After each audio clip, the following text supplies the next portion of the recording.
James 1 verse 2.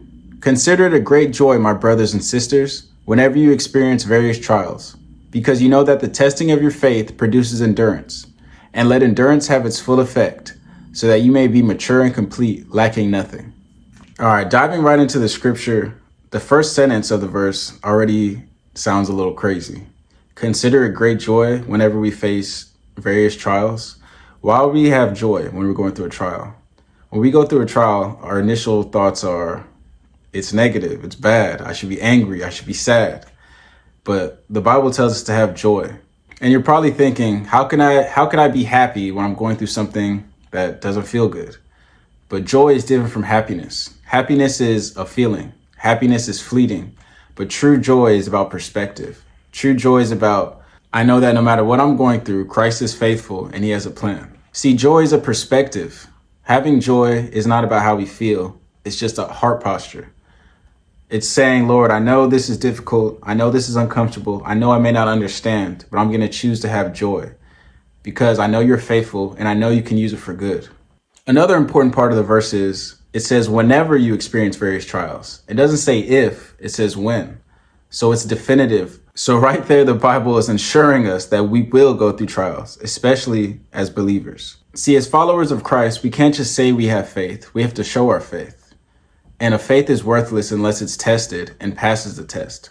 And one way we show we are true believers and true followers of Christ is how we respond to trials and tribulations. We can't say, Lord, I trust you. Lord, you're faithful. Lord, I know who you are. And then as soon as something doesn't go our way, we lose all hope and we have a bad attitude. That's a terrible representation of someone who says they trust Jesus. Another benefit of having joy through trials is that it shows others that we serve a faithful God. If you can endure through a hardship with a great attitude and have joy and peace in the midst of it, others can look at that and say, I want to serve the God that this person serves. They're going through this. They may have lost a loved one. They may have lost a job. They may be going through tremendous amount of heartache and pain, and they still have joy.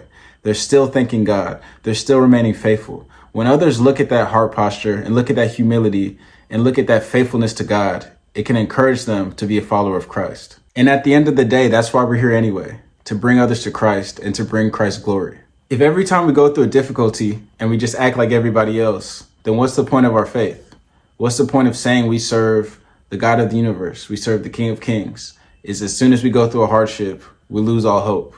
That's not a true example of someone who's following Jesus. The way we truly honor Christ through our hardship is having peace. Jesus is the Prince of Peace. So when we go through difficult times and we say, Lord, I relinquish all control, I relinquish all doubt, all anxiety, we're showing that we really trust him. Another benefit of going through difficult times is that it builds our character. Every time we go through a trial, we become stronger spiritually. And the more spiritual strength we have, the more God can use us to do his work. One thing about our pain and our scars is that it makes us relatable to others. And one of the best ways to help somebody is to have a common experience. When you've gone through something and come out of it better and stronger, it's easier to help somebody who's currently going through that. So next time you're going through a trial, instead of going to the default route of bitterness and anger and asking God why, ask God, what are you trying to teach me through this trial? Lord, what newfound strength are you trying to give me in this trial? How can I give you glory even in the midst of pain and hardship?